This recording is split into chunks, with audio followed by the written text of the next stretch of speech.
எல்லாம் பேசுறோம். அந்த மக்கள் எவ்வளவு கஷ்டப்பட்டாங்க. அவங்கள கிட்டத்தட்ட 3 ஜெனரேஷன் நீ வேலை வாங்கிட்டு, இன்னைக்கு நீ வந்து வெளிய அனுப்பும்போது என்ன பண்றீங்க நீங்க? ரூ. 2,00,000 நிவாரணம். ரூ. 2,00,000 நிவாரணம் வச்சு அவன் என்ன பண்ணுவான்? அவனோட 3 ஜெனரேஷன் நீ கெடுத்துட்ட. இன்னைக்கு கீழ வந்து இறங்கி வந்து அவன் ஒரு வீட கட்டணும். வீடு கட்டினா எவ்வளவு செலவாகும்? அவன் பிள்ளைங்க படிக்க வைக்கணும். அப்படி பல விஷயங்கள் இருக்கு. குறைஞ்சது ஒரு ஹவுசிங் போர்டாவது எடுத்து பண்ணி இந்த கவர்மெண்ட் கொடுத்துருக்கணும். இப்போ எனக்கு பரந்தூர்ல இருக்க விஷயங்களுக்கெல்லாம் இவங்க அதை பண்றேன் இதை பண்றேன்னு இவ்வளவு விஷயங்கள் சொல்லும்போது அங்க ஒரு ஓட்டு அரசியல் இருக்கனால மட்டும் தான் இவங்க இது பண்றாங்க. இது ஒரு நூற்றுக்கணக்கான குடும்பம்ன்ற பட்சத்துல தான் இவங்க இதை அப்படியே ஸ்கிப் பண்ணிடுறாங்க. இவங்களுக்கான ஒரு நிவாரணம்ன்றத பெரிய அளவுல இவங்க கொடுக்கணும்ன்றத நம்ம எல்லாருமே வலியுறுத்தணும். இதுவும் நான் கேட்டுக்கிறேன். அண்ட் வந்து அந்த மக்களுக்கான அடிப்படை வசதிகளை இவங்க கண்டிப்பா உருவாக்கி கொடுக்கணும். இந்த அரசாங்கம் எதனால அந்த நூற்றுக்கணக்கான மக்கள்ன்ற பட்சத்துல இவங்க இதை வந்து தவிர்த்திடக்கூடாது. தொடர்ந்து நம்ம இதுக்கான பொருள் கொடுக்கலாமான்னு கேட்டுக்கிறேன். தேங்க்யூ.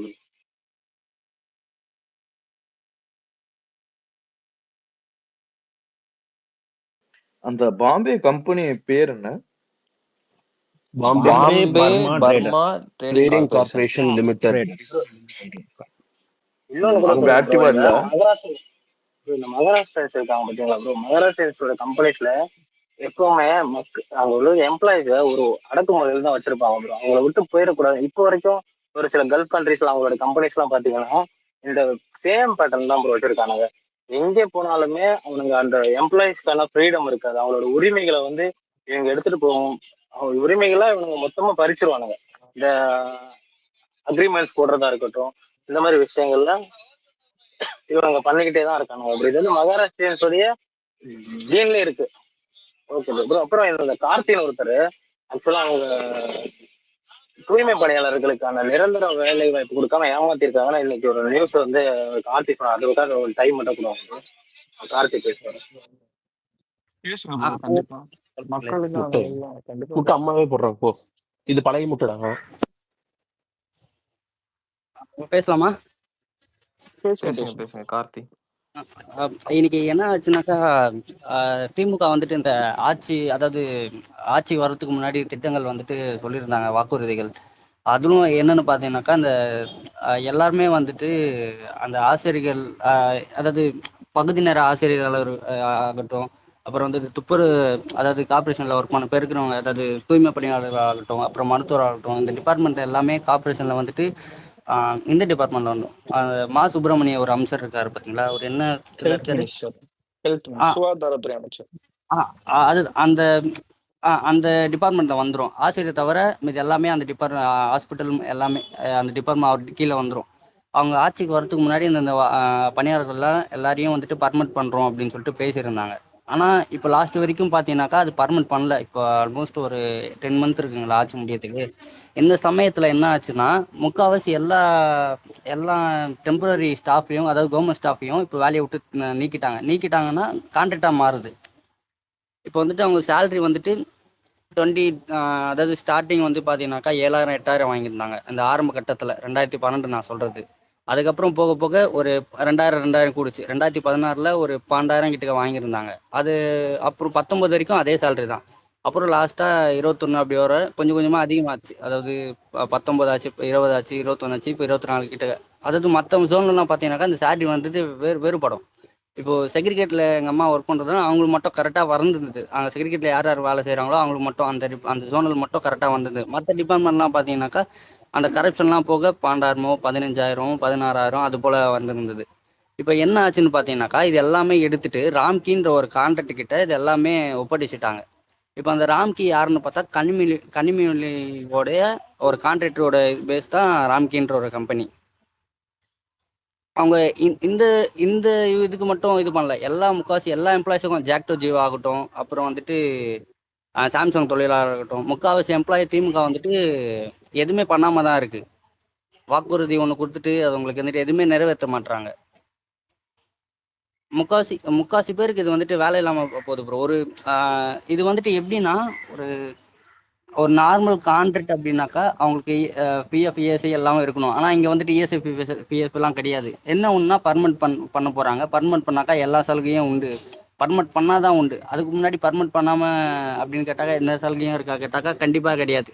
இப்போ வாரத்துல ஒரு நாள் லீவ் இருக்கு பாத்தீங்களா, அது கூட கிடையாது இந்த கான்ட்ராக்ட்ல உள்ளவங்கள சொல்றேன். அப்புறம் கேக்குதுங்களா? நல்லா கேக்குது கேக்குது கேக்குது ப்ரோ. ப்ரோ. கேக்குது. ஆ, இது வந்துட்டு இந்த சலுகை எதுவுமே இல்லாம இருக்கு. சரி ஓகே பர்மனெண்ட் பண்ணாக்கா எல்லாம் கிடைக்கும், எல்லா பெனிஃபிட்ஸும் இருக்கும் அப்படின்னு சொல்லிட்டு தான் செஞ்சிருந்தாங்க ஒரு 15 வருஷமா செஞ்சிருந்தாங்க. பார்த்தா இப்போ மொத்தமா கைவிட்டு போகுது ப்ரோ.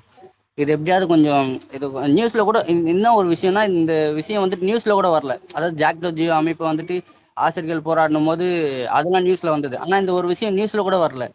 அதுதான் ரொம்ப இல்ல ஆதங்கமா இருக்கு. இன்னைக்கு எது நியூஸ்ல வரணும் வரக்கூடாதுன்றதையே அரசாங்கம் தான் ப்ரோ தீர்மானிக்குது. அதாவது வந்துட்டு அது எப்படி நம்ம மேல நார்த் இந்தியால மோடி கவர்மெண்ட் வந்து ஹேண்டில் பண்றோம், இங்க வந்துட்டு அதே மாதிரி டிஎம்கே கவர்மெண்ட் வந்துட்டு இந்த சவுத் தமிழ்நாட்டில் உள்ள மீடியா ஹவுசஸை ஹேண்டில் பண்ணிட்டு இருக்காங்க. அதனால நீங்க ஆச்சரியப்படுறதுக்கு ஒன்றும் இல்லை. அதான் சொல்லுங்க மேல சொல்லுங்க.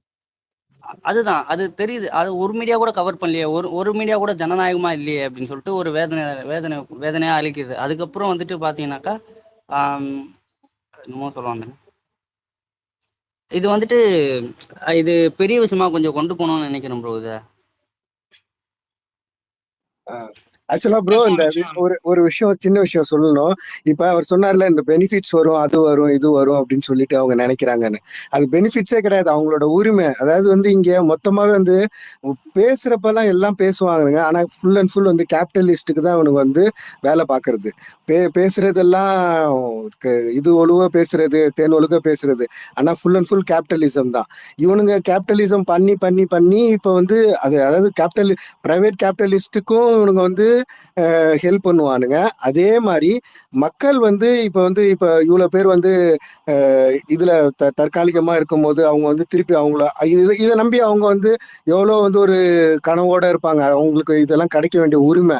ஸோ அப்ப அந்த உரிமையை வந்து கொடுக்கறது கூட தயங்குறானுங்க. அப்படிங்கும் போது நம்ம எடுத்து பேசணும் ப்ரோ. அது நீங்க அந்த டீட்டெயில்ஸ் எல்லாம் எடுத்து ஒரு ஒரு இது மாதிரி போடுங்க ப்ரோ. அது நம்ம எல்லாருமே ஷேர் பண்ணுவோம், எல்லாருமே போடுவோம் ப்ரோ.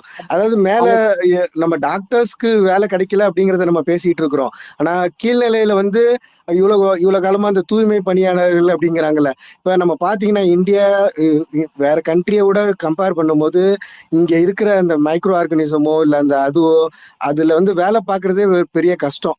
அதுல வந்து எவ்வளோ ஹெல்த் ஹசார்ட்ஸ் இருக்குன்னா அவ்வளோ ஹெல்த் ஹசார்ட்ஸ் இருக்கு. இப்ப வெளிநாட்டுல எல்லாம் பாத்தீங்கன்னா அவங்களுக்கு அவ்வளோ ப்ரொடெக்ஷன் இருக்கும். அதாவது இந்த ப்ரொடெக்ஷன் பிபிஇ அது இதுன்னு சொல்லிட்டு அவ்வளோ ப்ரொடெக்ஷன் இருக்கும். நம்ம ஊர்ல அந்த ப்ரொடெக்ஷனே இல்லாம அந்த அந்த அந்த அந்த வேலையெல்லாம் பாக்குறாங்க அப்படின்னா அவங்கள நம்ம எப்படி எந்த அளவுக்கு பாத்துக்கணும். இப்ப அதை விட்டுட்டு அவங்களுக்கு பெனிஃபிட்ஸ் அப்படி உரிமை அவங்களுக்கு கொடுக்கறதுக்கு கூட இவங்களால முடியலன்னா அப்புறம் என்ன இவங்க வந்து மக்களுக்காக நாங்க இருக்கிறோம் அப்படின்னு சொல்றது, அது என்னத்த சொல்றது? இது வந்து அப்ப கேபிட்டலிஸ்டுக்கு நாங்க இருக்கிறோம் அப்படின்னு சொல்லிட்டு போயிட வேண்டியதுதான்.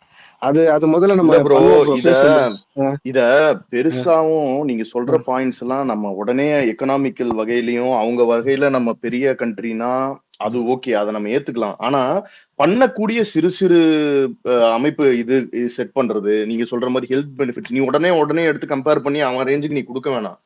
அட்லீஸ்ட் ஒரு பேசிக் காப்புரிமை அதான் ப்ரோ, அவங்களுக்கு அந்த வழங்குறது, பேசிக் அதுவே பண்ண மாட்டேங்கிறாங்க. அதுதான் ப்ரோ, பேசிக்கா கிடைக்க வேண்டிய நிறைய விஷயம். நம்ம ஊர்ல பேசிக் கம்யூனிட்டிஸே வந்து அவங்களுக்கு இப்ப நீங்க போய் பாருங்க. இப்ப அவங்களுக்கு தண்ணி கொடுக்கறது கூட அவங்க வந்து எதுலயாச்சும் ஊத்தி இப்படி குடிச்சிட்டு போ அப்படின்னு தான் சொல்லுவாங்க. நான் வந்து அவங்களுக்கு வந்து என்ன சொல்றது, டெவலப் கண்ட்ரீஸ்ல வந்து என்னென்ன கொடுக்குறாங்களோ அதை மாதிரி கொடுக்க கூட சொல்லலை. அவங்களுக்கு இந்த பேசிக் கம்யூனிட்டிஸ் அவங்களோட உரிமையை கொடுத்தா போதும். அவங்களுக்கு வந்து அந்த சேலரி இருக்குது பாத்தீங்களா, அந்த சேலரி அந்த இதெல்லாம் அந்த இன்னும் வந்து மேனுவல் ஸ்கேவெஞ்சர்ஸ் எல்லாம் நம்ம ஊர்ல இன்னும் தான் இருந்துகிட்டு தான் இருக்கிறாங்க. யோசிச்சு பாருங்க, வெளியில எங்கேயுமே இல்ல. மேனுவல் ஸ்கேவெஞ்சர்ஸ் வந்து ஒழிக்கிறோம்னு சொல்லிட்டு தான் இருக்கிறோம். இன்னும் மேனுவல் ஸ்கேவெஞ்சிங் பண்ணிட்டு தான் இருக்கிறோம். அது அந்த நேரத்துல ப்ரோ, அப்ப அவங்க இறங்கி அவங்க வேலை செய்யறாங்கன்னா அவங்களோட மனநிலை எப்படி இருக்கும்? அவங்க என்னென்ன இது நம்ம சும்மா வெளியில இருந்து நம்ம பார்க்கும்போது என்னடா அதுக்குள்ள அப்படின்னு தான் நம்ம அப்படி நினைக்க தோணும். பட் ஆனா அவங்களோட மனநிலை சிம்பிளா உங்களுக்கு சொல்லணும்னா, இப்ப நான் ஐடில ஒர்க் பண்றேன்னா என்னோட பக்கத்து தெருவுல இருக்கவர் வந்துட்டு கார்பேஜ் கிளீன் பண்றவர் தான். அவரும் இப்ப நான் என்ன ஸ்டோர் போறேன்னா அந்த ஸ்டோருக்கு தான் அவரும் வருவாரு. அந்த அளவுக்கு ரெஸ்பெக்டும் பண்ணுவாங்க. நீங்க சொல்ற மாதிரி இது நம்ம சொல்றோம்ல, இந்த பேசிக் இது கொடுங்க, அவங்களுக்கு சேலரியை வந்து கரெக்டா செட் பண்ணணும், அவங்கள ரெஸ்பெக்ட், இது எல்லாமே உங்களுக்கு ரிஃப்ளெக்ட் ஆகும் மல்டிடியூட்ல. இப்படிதான் நம்ம வந்துட்டு ஒரு சமூக நீதியை வந்து இது பண்ண முடியுமே தவிர சும்மா நம்ம பேச்சு வாக்குல பேசிட்டு மட்டும் இது எங்க இது அப்பா எங்க இது- தாத்தா அதாவது இந்த என்னை மாதிரி ஒன்னும் அடிக்க முடியாது இந்த மாதிரி மக்களுக்கு வந்து இந்த மாதிரி தேவையான பேசணும்னு அந்த இருக்கு. இந்த துப்புரவு தொழிலாளர்கள் அவங்க வந்து இவ்வளவு நாளா கஷ்டப்படுறவங்களுக்கு தேவையானதை நீ செஞ்சு கொடுத்தா ஒரு 100 பேர் பாராட்டுவானுங்க. நீ சும்மா அந்த ஸ்விக்கியில வந்து யாரோ ஒருத்தன் வந்து ஏசியில வந்து உட்காந்துட்டு போறதுக்கு வந்து நீ வந்து ஒரு இதை கட்டுற. அதாவது ஆடம்பரத்தை வந்து ஒரு காட்டி அதையே வந்து பேசுறது போறது, இது மட்டும்தான் இவனுங்களோட வேலை. அதை வந்து ஒரு பெருசா காட்டி இந்த மாதிரி நாங்க ஒரு பண்ணோம் அப்படின்னு பேலன்ஸ் சொல்லி இருக்கணும். நீ பேலன்ஸ் அங்கேயும் பண்ணணும் இங்கேயும் இல்ல பண்ணணும். ஸ்விக்கி சும்மா ஒரு சைட ஜொமேட்டோவுக்கு மட்டும் கண் பண்ணு. ஃபர்ஸ்ட் கண் துடைப்பு கீழே, தான். ஒரே அதாவது நிமிஷம் தினேஷ் ப்ரோ, ஒரே நிமிஷம் ப்ரோ. அந்த ஸ்விக்கி ஜொமேட்டோ ஓட்டுறவங்களுக்கு ஒரு ஷெல்டர் மாதிரி கட்டி உள்ளே, அதுவே ஒரு கண் துடைப்பு தான் போல. அதுவே அதான் ப்ரோ. அதான் இப்ப இவங்களுக்கெல்லாம் செய்ய முடியாத ஒரு இது வந்து அந்த மாதிரி ஒரு சின்னதா ஒண்ணு காமிச்சு இதை நாங்க செஞ்சுட்டோம் அப்படின்னு சொல்லிட்டா அதுக்கு பேர் வந்து அப்புறம் வந்து இந்த அரசு மக்களுக்கான அரசு, விளிம்பு நிலை மக்களுக்கான அரசு அப்படின்னு சொல்றதுக்கு ஒரு இது கூட என்ன சொல்றது, அந்த கான்சியன்ஸ் இருக்கணும். கேக்குதா? Hello hello. Bro, space report ஆகுது பயங்கரமா. யாரோ ஸ்பேஸ் குரூப்ல அனுப்பி ஸ்பேஸ் ரிப்போர்ட் பண்ணாங்க. வெளியே வெளியே தூக்கி போடுது. ஓகே ஓகே கண்டிப்பா. எதனால சரி என்னதான் ஒரு நிமிஷம். இப்ப நான் தெரியலையாமா ரிப்போர்ட் விசிபிலிட்டி. பண்றாங்க ஸ்பேஸ. ஸ்பேஸ மாஸ் ரிப்போர்ட் அடிக்கிறாங்கன்னு நினைக்கிறேன். அது ஏன் நான் அப்படி ஒரே நிமிஷம் பண்ற? அப்போ நான் முடிச்சிடுறேன். என்னன்னா சையத் ப்ரோ, அது வந்து ஜமீன்தார் ராய்த்ரே ஆக்ட்னு சொல்லிட்டு ஒரு ஆக்ட் ப்ரோ. 1952லே அந்த ஆக்ட் வந்து என்ன சொல்லுதுன்னா, உங்க ஆக்ட் வந்து என்ன சொல்லுதுன்னா, ஜமீன்தாருக்கு ஜமீன்தாரோட நிலைகள்லாம் ஆமா அதெல்லாம் வந்து அரசாங்கம் வந்து எடுத்துக்கிற மாதிரி, அரசாங்கத்துக்கு வந்து டேக் கொடுக்குற ஓவர். மாதிரி.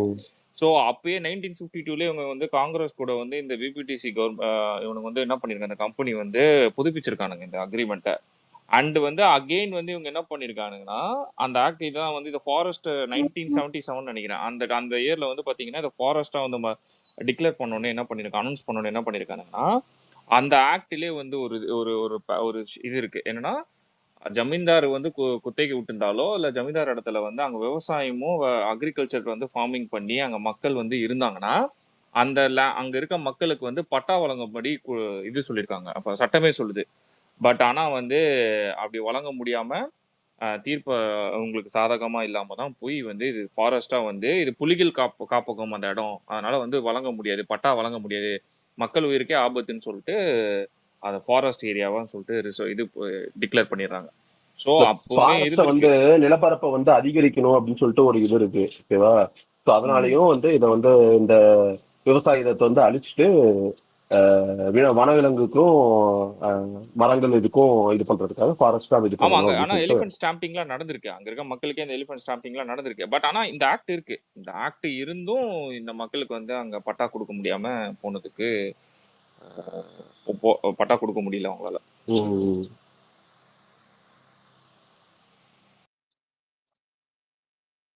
Okay okay. சச்சின் என்ன சொன்னா ஸ்பேஸ் ரிப்போர்ட் ஆகுதா? எப்படி சொல்ற ப்ரோ? மொத்தமா ஆப்பே எக்ஸிட் ஆகுது ப்ரோ. எப்படின்னா உங்களுக்கு வந்துட்டு இந்த இப்ப நீங்க இன்டர்ஃபேஸ் எக்ஸ் இன்டர்ஃபேஸ்ல இருக்கீங்கன்னா மொத்தமா ஆப்பே க்ளோஸ் ஆகி வெளியே தூக்கி வெளில போட்டுருங்க. போட்டுரும். நீங்க திருப்பி உள்ள வந்து ரீஜாயின் கொடுத்து தான் வர முடியும். குரூப்ல நான் ஸ்பேஸ் லிங்க் அனுப்பி வச்சிருக்கனால நான் உடனே ரீகனெக்ட் பண்றேன். இதோட நான் 5 டைம்ஸ் ரீகனெக்ட் பண்ணிட்டேன். ஓ அப்படியா? Okay okay. ஆமா ஆமா. எனக்கு யாரோட ப்ரொஃபைல் ஐ மீன் டிபியுமே காட்ட மாட்டேது, நேம் மட்டும் தான் காட்டுது. அதுவும் ஸ்பீக்கர்ல இருக்காங்களா லிஸ்ட்ல எனக்கும் கொஞ்ச நேரத்துக்கு முன்னாடி அப்படிதான் இருந்துச்சு. எனக்கு ஆஃப்டர்நூன்ல அப்படிதான் இருந்தது. இப்பதான் கிளியர் ஆச்சு. எனக்கு ஆஃப்டர்நூன் அந்த ப்ராப்ளம் இருந்துச்சு. மேபி ஆனா ஆட்டோ கண்ணாடியை திருப்புனா எப்படி ஜீவா ஆட்டோ ஓடும்? அதெல்லாம் நடக்காது. நீ இன்னைக்கு போட்டது இதை ரெக்கார்ட் பண்ணி யூடியூப்ல ஏத்துண்டா. அதுதான் இது ரொம்ப முக்கியமான விஷயம். இதை வந்துட்டு கொண்டு போன போய் சேர்க்க வருஷமும் இதை வேண்டிய வந்துட்டு கடமை இருக்கு. பேசியிருந்தோம். ஆமா ஆமா, போன வருஷமும் இதை வந்து பேசியிருந்தோம். இந்த வருஷமும் வந்துட்டு இதை சொல்றோம். ஏன்னு கேட்டீங்கன்னா, இந்த மாதிரியான விஷயங்கள் வந்து இந்த மாதிரி ரத்த சரித்திரங்கள்லாம் இருக்குதா இல்லையா, விளிம்புநிலை மக்களுக்கு இழைக்கப்பட்ட இன்னல்கள், அவங்களுடைய உழைப்பு சுரண்டல்கள், அவங்களுடைய தியாகங்கள், கடைசியில உயிரையே வந்துட்டு விட்டது, இந்த மாதிரியான விஷயங்கள்லாம் அடுத்தடுத்து வரக்கூடிய ஆட்களுக்கும் நெக்ஸ்ட் ஜென்ரேஷன் மக்களுக்கும் தெரியணும் அப்படிங்கிறதுக்காக தான் நம்ம வந்து தொடர்ச்சியா வந்துட்டு இது பண்றது. வாச்சாத்தியா இருக்கட்டும், இதுவா இருக்கட்டும், தூத்துக்குடி துப்பாக்கி சம்பவம் ஒவ்வொன்றுமே வந்து பார்த்தீங்கன்னா இந்த தனி நபர்கள், இப்போ உதாரணமா தூத்துக்குடி துப்பாக்கி இருக்குன்னு சொன்னா ஒரு பெரும் நிறுவனத்துக்காக நம் மக்களையே பலியிடுவது, போராடுற மக்களை சுட்டுக் கொள்வது, கேபிட்டலிஸ்டுக்கு எப்பயுமே பூஜா தூக்குறது. அப்படி சொல்லுங்க ப்ரோ. ஆமா எக்ஸாக்ட்லி. அந்த பிபிடிசிக்காக பண்ணதா இருக்கட்டும்.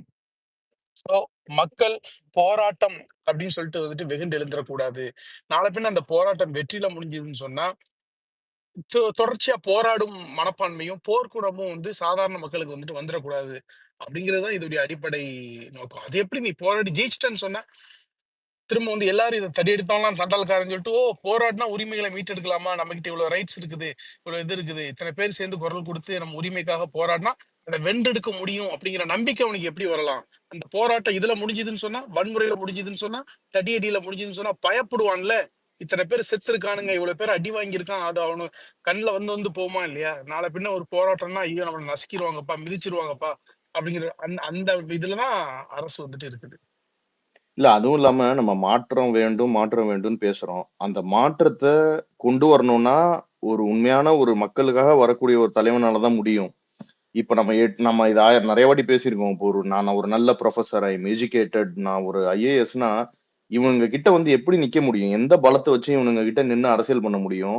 இப்ப நம்ம இன்னைக்கு நிக்கிறோம்னா அதுக்கு நம்ம தலைவர் நம்மள இவ்வளவு தூரம் கொண்டு வந்து நிறுத்தியிருக்காரு. அவர் என்னைக்குமே இந்த மாதிரி விஷயங்களுக்கு நம்ம குரல் கொடுக்கணும்ன்ற அந்த ஒரு எண்ணம் நம்மளுக்கு வரணும்ல நேச்சுரலா. இப்ப பாருங்க நம்ம போன வருஷத்துக்கும் பேசியிருக்கோம். இதுக்கு முன்னாடியே எவ்வளவு விஷயங்களுக்கு நம்ம வந்து ஹேஷ்டேக் எல்லாம் போட்டிருக்கோம் சோசியல் காசஸ்க்கு முன்னாடியே ஆக்டரா அவர் இருந்த போதும். பட் சொல்றேன் அந்த இப்ப இஃப் நாட் தளபதி, இப்ப இவங்க மாத்தி மாத்தி நம்ம இவ்வளவு வாச்சாத்தி சம்பவம் எல்லாத்த பத்தியும் சொல்றோம். பட் இப்ப நம்ம என்ன பண்றது? இப்ப யார் தான் வந்து ஒரு ஃப்ரண்ட் லைன்ல நின்னு ஒரு போராடக்கூடிய இன்னைக்கும் பவர்ல இருக்க ரெண்டு பார்ட்டி எதிர்த்து இங்க சண்டை போடக்கூடிய அளவுக்கு யாருக்கு இருக்கு? இஃப் நாட் இப்ப தளபதி வரலன்னா யாரால முடியும்னு எனக்கு தெரியலையே. இல்ல சோ இதுக்கப்புறம் தமிழ்நாட்டுல அதுதான் ஒருத்தர் ஒரு கட்சி ஆரம்பிச்சு இவங்கள மாதிரி 2 பெரிய பார்ட்டி எதிர்த்து சென்ட்ரல்ல ரூலிங் பார்ட்டி எதிர்த்து ஒரு சக்சஸ்ஃபுல்லா ரன் பண்ண முடியுன்றதெல்லாம் கனவுல கூட எனக்கு தெரிஞ்சு உண்மையா நடக்காது. எதிர்த்து அது வந்து உண்மையா உண்மையாவே எதிர்த்து லாஸ்ட் ஆஃப் இட்ஸ் ஆமா பிளான் வந்து இல்ல தளபதி தான்.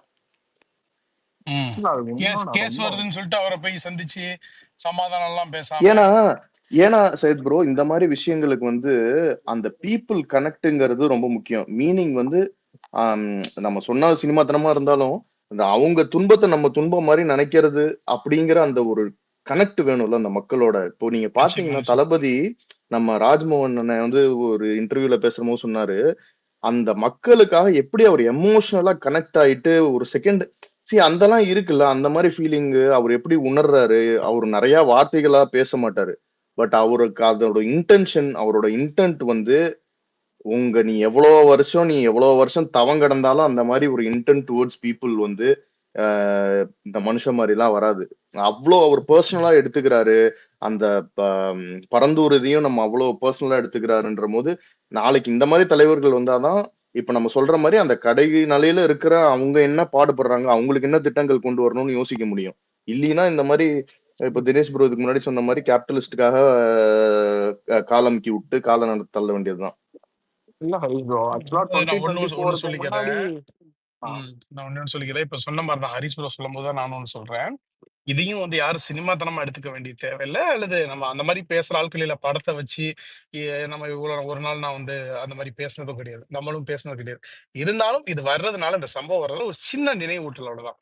இந்த மாஞ்சோலை படுகொலையே தளபதி லைஃப்ல தளபதியுடைய ஒரு இதுல ஒரு தாக்கத்தை ஏற்படுத்தினது. இதுக்கப்புறம் தான் மக்களுக்கு போராடும் குணமும் அடிப்படை சட்டமும் எவ்வளவு முக்கியம், அவங்களுக்கு வந்து அவங்களுடைய ரைட்ஸ் தெரிஞ்சிருக்கணும், அவங்களுக்கு சட்டம் என்னென்னலாம் அனுமதிக்குது அப்படின்னு தெரிஞ்சிருக்கணும் அப்படிங்கிறதுக்காக தான் அவர் வந்து ஒரு தமிழன் அப்படின்னு சொல்லிட்டு ஒரு படம் ஒண்ணு பண்ணாரு. அந்த படத்துல மாஞ்சோலை எப்படி நடந்த அரசியலெல்லாம் ஃபுல்லா பேச முடியாது. எந்த சூழ்நிலையுமே இங்க இருக்கக்கூடிய அரசியலை அப்பட்டமா உடைச்சு பேசி நீங்க ஒரு ஒரு வணிக இதுல இருக்கும்போது நீங்க அந்த மாதிரி பண்ணிட முடியாது. ஓரளவு லைட்டா அது ஞாபகப்படுத்தும் வகையில் அதை நினைவூட்டும் வகையில் பூஞ்சோலை அப்படின்னு சொல்லிட்டு வச்சு அதை வந்து பேசியிருப்பாரு. முழு அரசியல்லாம் பேச முடியாது, அதுக்கான சூழலும் இல்லை. அது ஒரு கமர்ஷியல் படம் தான். அவருடைய ஸ்பேஸ்ல அவருக்காக என்ன பண்ண முடியுமோ அந்த சம்பவம் நடந்ததுக்கு அப்புறம் அது எஸ்எஸ்சி அப்பா அவங்களுக்குலாம் வந்துட்டு அது ஒரு பாதிப்பை ஏற்படுத்தி இருக்குது. அந்த மக்கள் பக்கம் அவங்க யோசிச்சிருக்காங்க அப்படிங்கறத நான் பெருமைப்படுறேன் உண்மையிலேயே.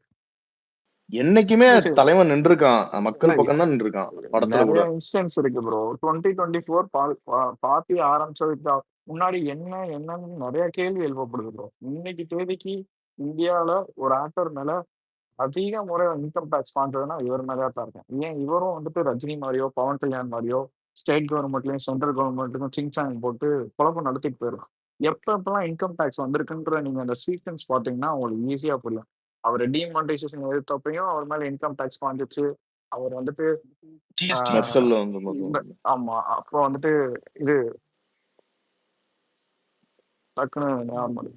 மெர்சல்ல ஜிஎஸ்டியை பத்தி பேசுனதுக்கு அப்புறம் பஸ்ல ஜிஎஸ்டி பத்தி பேசினப்ப வந்துச்சு 2015லயே வந்துச்சு. எப்பெல்லாம் அவர் வந்துட்டு மக்கள் பக்கம் நின்றுருக்காரு, எப்பெல்லாம் வந்துட்டு பிஜேபியோட வெனாமஸ் அஜெண்டாஸை எதிர்த்திருக்காரோ அப்பெல்லாம் மட்டும்தான் அவர் மேல அந்த இன்கம் டேக்ஸ் தேவைப்பட்டிருக்கு. எல்லா வாட்டியும் he has come out clean.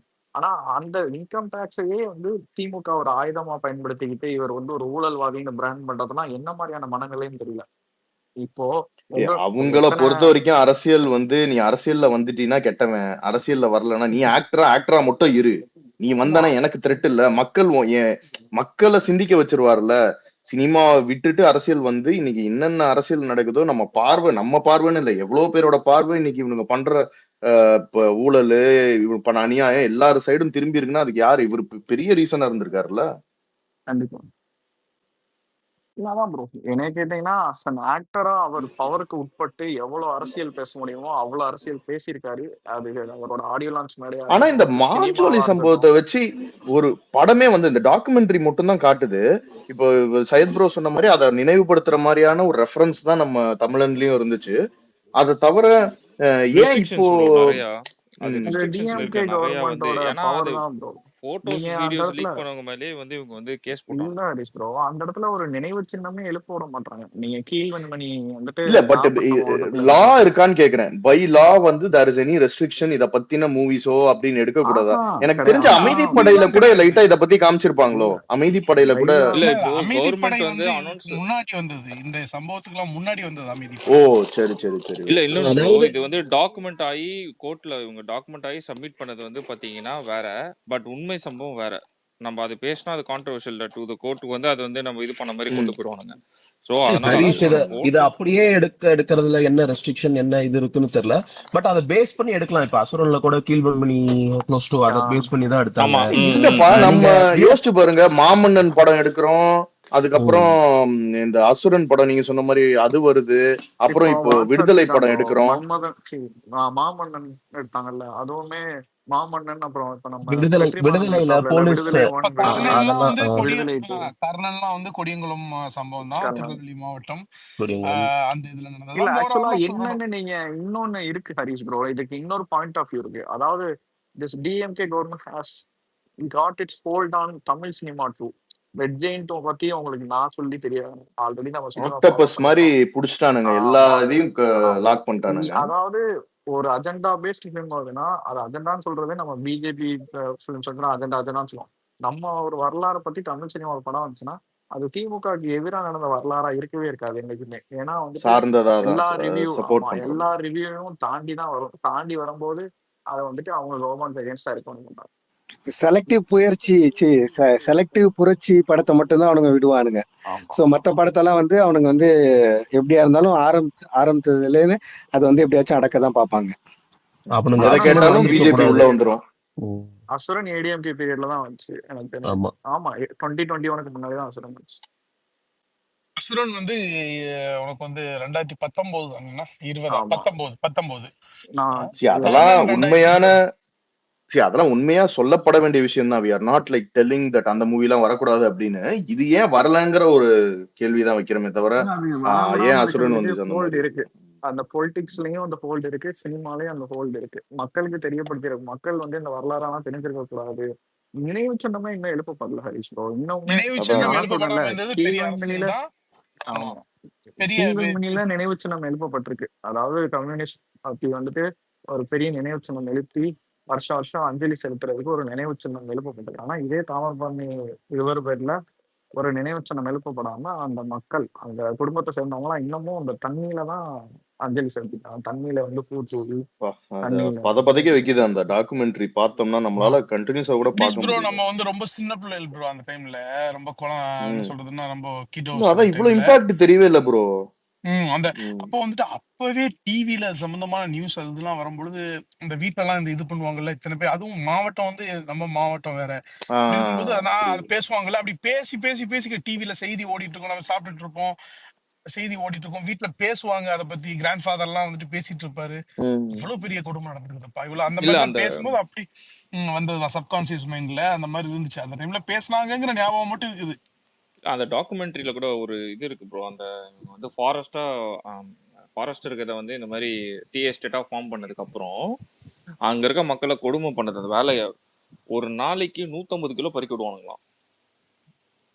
150 kilos நீங்க வந்து பறிச்சா மட்டும்தான் உங்களுக்கு சாப்பாடே பரதேசி படம் கொடுப்பானுங்க. மாதிரி இருக்கு நீ சொல்றது. ஆமா பரதேசி தான் ப்ரோ, அவ்வளவு எக்ஸாக்டா. இப்போ நடந்திருக்கு. இவங்க இல்ல சொல்ற அது அந்த காலத்திலயும் ஆமா நடந்திருக்கு, இப்பவும் 99ல நடந்திருக்கு. ஆமா உங்களுக்கு அவங்க சாப்பாடே என்ன கொடுப்பானா தெரியுமா? ப்ரோ? நீங்க இவ்வளவு கொடுத்தாதான் வந்து சாப்பாடே தருவானா, சாப்பிடறதுக்கு சாப்பாடு உண்மைதான் தருவானா. உண்மைதான் நிச்சயமா. அதுல வந்து பாத்தீங்கன்னா அந்த மக்கள் வச்ச கோரிக்கையில அதுவும் வந்து ஒரு ஒன் ஆஃப் த கோரிக்கை என்னன்னு கேட்டீங்கன்னா 15 கிலோக்கு மேல வந்து பறிக்க விடக்கூடாது. அதுக்கு மேல பறிக்கக்கூடிய எல்லாத்துலயும் அவங்களுக்கு வந்து ஒரு இது கொடுக்கணும், உரிமை தொகை மாதிரி வந்து ஒரு கொடுக்கணும், 5 ரூபாய் கமிஷன். கேட்டாங்க. ஒரு கிலோவுக்கு அந்த வந்து அந்த 5 மாதிரி ரூபாய் கேட்டாங்க. கிலோ. ஆமா ஆமா ஆமா ஆமா அந்த மாதிரி எக்ஸ்ட்ரா இது கேட்டாங்க, இன்சென்டிவ்ஸ் மாதிரி. என்ன ஏன்னா அவங்க உழைப்பு அப்பதான் அவங்க வந்து விழிப்புணர்வு அடையறாங்க, தன்னுடைய உரிமைகள் என்ன அப்படிங்கறத தெரிஞ்சுக்கிறாங்க, ஒரு உழைப்புக்கான இது என்ன, அங்கீகாரம் என்ன அப்படின்னு எவ்வளவு கீழ்த்தனமா நடத்தப்பட்டிருக்கிறோம். இட்லிக்காக போராடி இருக்கோம். ஒரு இட்லி எக்ஸ்ட்ரா தாங்க, உணவு பத்தாது, பசி தாங்க முடியல அப்படின்னு சொல்லிட்டு அதுக்கு ஒரு போராட்டம். ஒவ்வொரு 10 ஆண்டுகள்லயும் ஒரு பரிணாமம் வளர்ச்சி அடைகிற மாதிரி அவங்க போராட்டம் வந்து ஒரு ஒரு விஷயத்துக்காக நகர்ந்திருக்குது. மெல்ல மெல்ல மெல்ல மெல்ல புழு பூச்சி மாதிரி. இந்த ஒரு பாட்டுல ஒண்ணு வரும், பட்டை மரத்துக்கு மேல ஓனா எட்டி பார்த்து வரலாமா வர வேணாமா, அந்த அளவுக்கு அவங்க வந்து அவங்களுடைய அதுவும் எந்த வாழ்க்கை. அளவுக்கு நாகரிகமான செய்யுது. ஆரம்ப காலத்துல நடத்தின போராட்டங்கள் எல்லாம் அவேது ஆபீஸ் ஹவர்ஸ், ஓகேவா, வேலை முடிச்சிட்டு அதுக்கப்புறம் பண்ணின போராட்டங்கள் தான், ஓகேவா. பாரு எந்த அளவுக்கு அவங்க நாகரிகமா அந்த ஒரு முதலாளி எதிர்த்து அவங்க உரிமைக்காக தான் பண்றாங்க. இருந்தாலும் அதுல வந்து அவங்களுக்கு வந்து ஒரு ப்ரொடக்ஷன் இஷ்யூ வந்துடக்கூடாது அப்படிங்கிறதுக்காக ஒர்க்கிங் ஹவர்ஸ்க்கு அப்புறம் வந்து ஒரு இது பண்ணியிருக்காங்க. அதுவும் அதான் இல்லாம அது டெய்லி வேஜஸ் சுரேந்தர் ப்ரோ. இப்ப பாருங்களேன், ஆமா ஃபர்ஸ்ட் ஆமா வந்து இந்த போராட்டமே வந்து 40 நாள் அங்க உள்ளிருப்பு போராட்டம் தான் பண்ணாங்க. அப்ப என்ன பண்ணிருக்கானுங்கன்னா இந்த பிபிடிசி பக்கத்து மாநிலம் கேரளால இருந்தெல்லாம் ஆளை கூட்டு வந்து ஃபார்மிங் பண்ண வச்சிருக்கானுங்க. அப்பயும் இவங்க வந்து என்ன பண்ணிருக்காங்க, அந்த லாரி எல்லாம் தடுத்து போராட்டம் பண்ணிருக்காங்க. 40 அது நாளைக்கு எப்பனா மேல. அது எப்பனா இவங்க வந்து ஒரு கட்டத்துக்கு மேல வந்து வேலை செய்யும் அந்த டைம்லயே வந்து போராட்டம் இது பண்ணியிருக்காங்க, எதுவுமே கிடைக்காத அந்த பட்சத்துல டைம்ல வந்து. அதனால வந்து சரி நீ எனக்கு வந்து கம்பெனி எகெயின்ஸ்ட் பண்றியா, இரு நான் வேற ஆளை வெளியே இருந்து இருக்கிறேன் அப்படின்னு ஆமா, சொல்லிட்டு பண்ணதுதான்.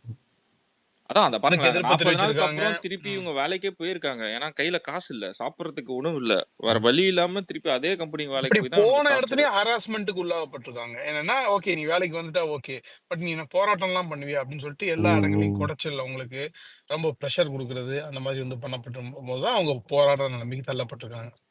உழைப்புக்கான ஊதியம் மட்டும் இல்லாம உழைப்பு சுரண்டல் செய்யுது, அதுதான் ரொம்ப கொடுமையே. மாடு மாதிரி வேலை நிச்சயமா. வாங்கியிருக்காங்க, 12 மணி நேரம் 14 மணி நேரம். அதான் ஒரு குறிப்பிட்ட அளவுக்கு விட அதை விட எங்கேயோ எத்தனையோ மடங்கு வந்து உழைச்சிருக்காங்க.